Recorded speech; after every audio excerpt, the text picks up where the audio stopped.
Politics in Oregon, well, they're gaining national attention now as we're about 2 months away from the midterm elections.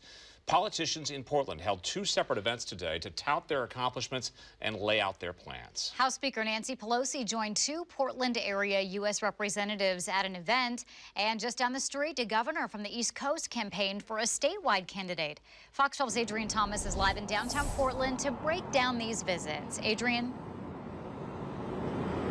Well, Nora, Pete, we're here outside the Energy Trust of Oregon, where House Speaker Nancy Pelosi held a roundtable with local representatives Suzanne Bonamici and Earl Blumenauer to talk about the Inflation Reduction Act. And just up the road at the same time, Republican candidate for governor Christine Drazan also held a roundtable, but this was with Maryland Governor Larry Hogan, and they were discussing crime and homelessness. All this national attention today just shows that elections in Oregon this year could have national implications. Flanked by Congressman Earl Blumenauer and Congresswoman Bonamici, Speaker Nancy Pelosi touted major parts of the Inflation Reduction Act signed into law last month by President Biden, and the momentum it could give Democrats to keep control of the House.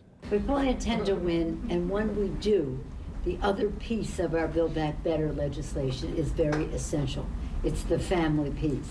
Pelosi says the law, which is a scaled-back version of the massive social spending legislation, the Build Back Better plan, features funds to tackle climate change, changes to how corporations are taxed, and lowers the price of prescription drugs. Pelosi also saying at the roundtable, Oregon's extra House seat up for grabs in November will be crucial. Democrats intend to hold the House. In fact, we intend to grow our numbers, and Oregon is very important in that regard. A few blocks away, Maryland Governor Larry Hogan joined fellow Republican and candidate for governor Christine Drazan to talk homelessness and crime. The moderate governor says he's supporting Drazan because he believes she embodies the same values he has when tackling community safety. Because I think she is the kind of leader that you really need in this state, that's willing to focus on these issues and that's willing to tackle some of them head on. Drazan says bringing Hogan to her campaign event in Portland stresses the importance of this issue. Crime, homelessness, community safety is a central issue in this campaign for governor because it's a central issue to Oregonians. This is not complicated stuff, but for whatever reason in our own home state of Oregon, we have struggled with these issues.